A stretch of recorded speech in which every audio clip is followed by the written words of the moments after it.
Hello and welcome to the class. Today our class will be discussing on determinants of voting behaviors in India, the role of ethnicity, region and language. These are the three important concepts and we will be discussing that.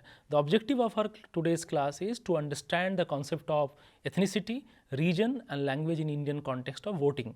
How these categories, how this concept influence the pattern of electoral behaviors, also to understand the changing nature and meanings of these categories and its impacts on Indian polity in general. As you know, India is of course a very diverse country, huge diversity of culture, religion, language, ethnicity, regions, geographical landscape, food habits, occupation and so on and so forth. Contemporary ethnic India is a land of enormous genetic, cultural and linguistic diversity. The people of India are culturally stratified as tribals as well as non-tribals. Tribal constitute more than 8% of the total India's populations, and non-tribal you have huge numbers of non-tribals, and within non-tribal there are different kind of groups and subgroups. There are more than 450 tribal communities in India who speaks more than 750 dialects that can be classified into the following three largely category: Austroasiatic or Dravidian and the Tibetan Burman community or the linguistic groups. India is an amalgamation of unions, what generally people call what is India. The India is basically a union of regions, amalgamation of different regions, numerous cultural, linguistic and geographical regions. Each region had its own unique history, their own socio-economic status as well as the political economy and political history. At the time of India's independence, at the time of in 1947, there were more than 550 princely states of different shapes and different size and statures and different nomenclatures. More than 550 princely states were there and under various rajas and maharajas. For example, in West Bengal, we know Coach Bihar. In Odisha, there were different states. Sikkim was a different state. Like this, there are Travancore, and in Kerala, there are different types of different kinds of state. Hyderabad was an independent state that time. So there are like 500, more than 550 states. The constitutions of India acknowledge this enormous diversity and ensured inclusive mode of governance and institutional settings. So looking at largely in India, we can call India as basically have all the characters to call it a subcontinent. That's why we call Indian subcontinent. While ensuring the equal rights and equal opportunity by the Constitution of India to all citizens, the Constitution of India categorically recognize the cultural, linguistic, regional and religious diversity and of course caste-based hierarchies and inequalities. The examples of Article 341 and Article 342 of India's constitutions guarantees the reservations, which we call it positive discriminations, for the scheduled caste and the scheduled tribe in the public employment, educations and political representations. The constitutional promises of equality, the constitution's promises of equality, of democracy, social justice and dignity not only ensure the equality in formal sense, rather it has understood equality in a substantial form. The constitutions has also created multiple legal and institutional structures to accommodate various socially excluded groups, including linguistic and religious minority. The Article 30 of Indian constitutions ensure legal right of minorities to establish and administer educational institutions. All minorities, whether it is based on religion or language, shall have the right to establish and administer their education institution of their choice. For example, if you see in India, the St. Stephen College or Aligarh Muslim University or Khalsa College, they are all examples of minority institutions in India. There are linguistic minority institutions as well, there are religious minority institutions as well. Constitutional mandates, if you look at India's constitutions, the 8th schedule of India's constitutions recognize India's languages. The 8th schedule of the constitutions consists of around 22 languages: Assamese, Bengali, Gujarati, Hindi, Kannada, Kashmiri, Konkani, Malayalam, Manipuri, Marathi, Nepali, Odia, Punjabi, Sanskrit, Sindhi, Telugu, Urdu, Bodo, Santali, and Maithili, and Dogri, including Dogri. Though few of them recently included, but there is a long list. The list, there are different groups, linguistic groups. They have been demanding their language should be included into the 8th schedule of India's constitution. So there has been a continuous demand from different groups across India. Based on linguistic identity and assertion, the government of India, the union government, constituted state reorganizations commissions to decide the boundaries and territory of states or even the formation of new states. Therefore, linguistic identity and movement play a crucial role in the politics of state formations or inclusion exclusions of a state boundary. Let me give an example to make you clear. The examples of Punjab, Akali Dal, basically a Sikh dominated political party, have actively in Punjab, they actively sought to create a Punjabi Suba or a Punjabi majority province, and this new state would be a Sikh majority state. That has caused concern among the Punjabi Hindus. The Sikh leaders tactically stressed the linguistic basis of the demand while downplaying the religious basis, a state where the Sikh distinct identity could be preserved. So this is the twist, how you put your demand, not maybe necessarily from a religious point of view, but you are putting from a linguistic point of view. The linguistic assertion linked with ethnic or religious identity creates a new kind of a politics, and that we see the Akali Dal or in Punjab, that we see in different parts of India, including here in West Bengal, the Rajbongshi or the Kamtapuri and the Gorkha movement. I'll come later into that. There is a 6th schedule and regional autonomy. In Indian constitutions, we know there is a 5th schedule and 6th schedule. And this schedule is quite important because the constitution of India, as India is coming from a very different, diverse political background, different institutional setup and structures, the constitution of India basically categorize different regions, different places, territory, and they have given autonomy to those territories as well. This 5th and 6th schedule have provisions to administrations and control of scheduled areas and scheduled tribe areas. 6th schedule envisages the power of autonomous district council within the autonomous area and make laws of the land, management of forest, of course except reserve forest, management of forest. As you know, large number of Indian citizens, they are the forest dwellers and they live in forest, they are historically staying in that place. Therefore, the management of forest, regulations on trade by persons not being local scheduled tribe.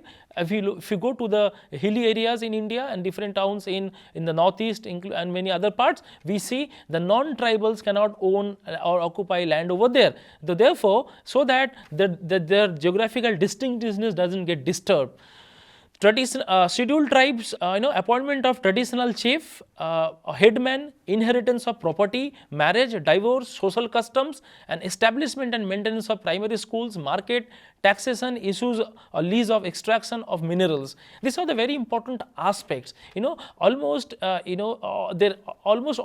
aspect of their public life, whether it's education, whether it is their local governance, institutions, local headmen, inheritance law, marriage, social customs, has been governed by their own different personal laws and their own customary laws. Examples, we could give examples like the Bodoland territorial areas in district in the Assam, the Karbi Anglong in Assam, the Khasi and Garo Hills district in Meghalaya. This is also a name of a tribe as well. The Chakma and Mara districts in Mizoram. These are the examples. There are many such examples, because these are the examples which we could give to understand the very nature of different autonomous council. In West Bengal, we see the Gorkha territorial administration GTA region in Darjeeling, which is also administered by the local Gorkha community of that particular areas. Ethnicity, if you go to the ethnicity, as because our title is ethnicity, region and language, if you look at ethnicity is basically pertains to word ethnic, which are distinctions of mankind based on race. Ethnicity now lost its original connotations. It is now employed in a broader sense to signify self-consciousness of a group of people united or closely related or shared experience such as language, religious belief, common heritage. As we all know, with the development of science and all, we understand that the pure ethnic bloods and all is no longer exist in any parts of the world. So therefore, ethnicity in its real sense, is basically now used in a broader, more broader sense.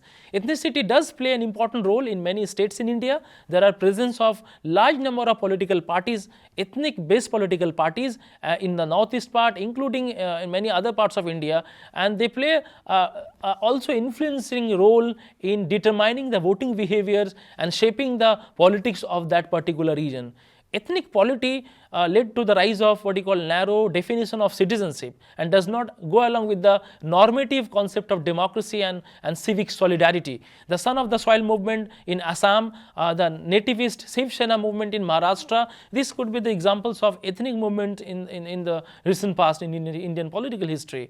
The ethnic conflict and the Son of the Soil movement, Professor Myron Weiner, the study, the relationship between internal migrations and ethnic conflict in India is an exceptional for two reasons. It focuses on intercultural and interstate migrations throughout the nation rather than merely local or provincial phenomena, and it examines both the social and political consequences of India's inter-ethnic migrations. Professor Myron Weiner, examines selected regions in which migrants dominate the modern sector of the economy. He described the forces that led individual Indian citizens to move on linguistic cultural region to another in search of better opportunities, and he attempts to explain their emergence at the top of the occupational hierarchy. In addition, the author provides an account the way in which the indigenous ethnic groups, which he calls the son of the soil, attempt to use political power to overcome their fear of economic defeat and the cultural subordinations by more enterprising, more highly skilled, better educated migrants. So this is the case of the insider outsiders. We see in Maharashtra that is an anti-Hindi people or anti-South Indian and especially anti-UP and anti-Bihari agitations in Maharashtra. The same thing we witness in the global scale. If you look at United States as well, there also we see an insider outsider debates. So this has been a global popular upsurge, a global kind of an issue. In Germany, in European country, we see the issues of refugee and migrants, and they created another kind of problem. In addressing this fundamental clash between migrants, claims to equal access to their country and the claims of the local groups to equal treatment, the protections by the state, Professor Weiner considers some of the ways in which government policy makers might achieve a greater equality among the ethnic group without simultaneously restricting the spatial and social mobility some of its own people. Professor Kanchan Chandra, she is a famous political scientist, and in her book called Why Ethnic Parties Succeed, in that book, patronage and the title of the book is Why Ethnic Parties Succeed, Patronage and Ethnic Headcounts in India, and she explored the study of the variations in the performance of 4 ethnic parties in India. This book developed a theory of ethnic party performance which she calls as patronage democracy, a family of democracy which mark pattern of political behavior as well as new interpretations of democracy in India. She argued that voters in patronage democracy choose between the parties by conducting ethnic head count rather than comparing policy platforms or ideological positions.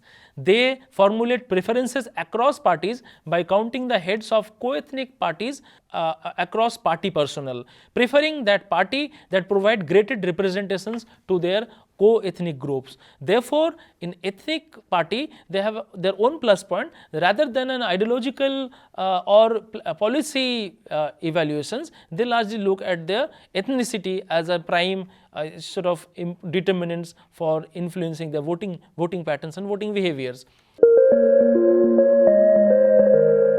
Well, another important aspect is region, and in India, as I told you, India is an amalgamation of regions. There are multiple regions.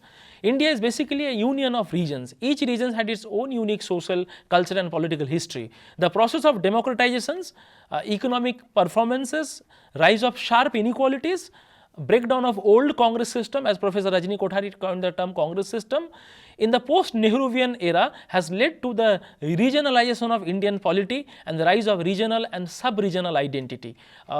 Professor Ashutosh Kumar has argued from a dominant national perspective, political analysis in India has gradually shifted its unit of study to the state level. There remains a dearth of literature, but that employs intra-state or interstate regional perspective in a comparative political framework. So, this is an important framework to understand, to analyze Indian politics, not looking from a New Delhi point of view or from a central point of view. Rather, you democratize the very perspective of Indian politics by taking state as an unit and intra-state region as a unit of studying or approaching the politics. India has been witnessing the onslaught of democratic process that have resulted into the reconfiguration of politics and economy. Among these processes, the most significant has been the assertions of identity groups, different identity assertions. There has been struggles around the assertiveness and conflicting claims of identity groups and struggles among them, often fought on the lines of region, religion, language, sometimes even dialect, caste, including community. These struggles have found expressions in the change mode of electoral representations that has brought the local or regional into focus with the politically dominant groups and regions finding voices. A more genuine representative democracy has led to the sharpening of the line of distinctions between or among the identity groups and the region. Professor Ashutosh Kumar basically largely argues the concept of region within regions and what should be the focus of discipline in the future if it has to make advances.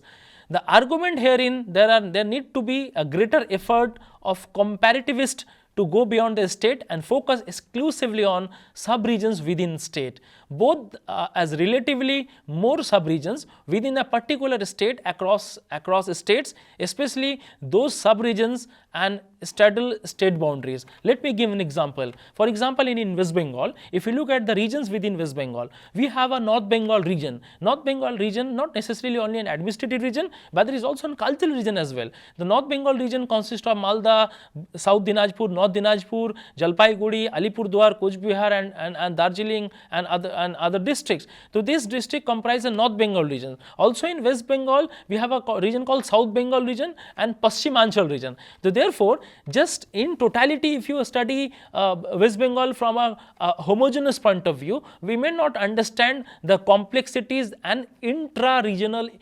inter-regional and intra-state inequalities. Maybe North Bengal compared to South Bengal or Calcutta and suburbs are more absolutely less developed and less, in that sense, the allocation of budgeting, allocation of resources, you see an asymmetry into that. Therefore, Ashutosh Kumar argue that the recent decades there have been a witness to emergence of geographically, linguistically, culturally and historically constituted distinct sub-regions within which have acquired political science as a democracy and widened and deepened in the concept. Therefore, in order to understand the changing notions or changing reality of Indian politics, one has to deploy the category of region within region using sub-region. Maharashtra, if you take a case of Maharashtra is one of the most prosperous state in terms of GDP, in terms of net asset and income. But if you look at Maharashtra, going beyond Bombay and Pune or Mumbai and Pune, if you go to the Vidarbha region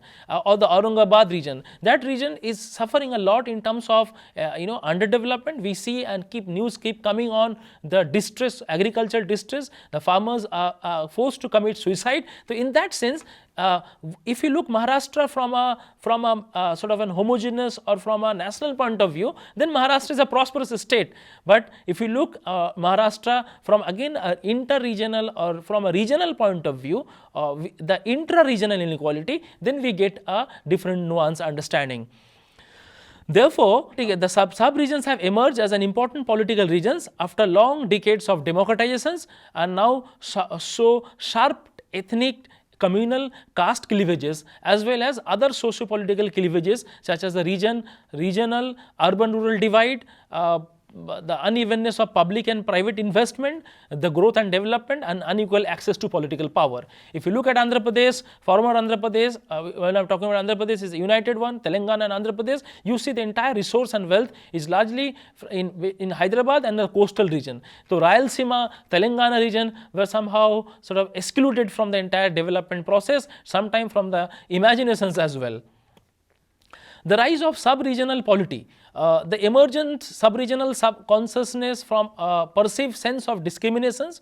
The rise of sub-regional consciousness comes from a perceived sense of discriminations and the hands of the people, the leadership from the stronger sub-region that has been accentuated with a growing spatial economy, disparity under a market economy that believes in betting on the strong strategy. This strategy has found expression in demand of new states, which provide fertile ground for comparative research in studying the shifting basis of such demand and inmate from different sub-regions in the form of movement that receive support from sub-regional level parties and leadership, such as Gorkha Janmukti Morcha, leading the movement of creation of Gorkhaland. Most of these sub-regions such as Vidarbha, Gorkhaland, Bodoland, Bundelkhand have the poorer with more deeply entrenched caste hierarchy and faster growing populations, and overall have fared less well in terms of human development.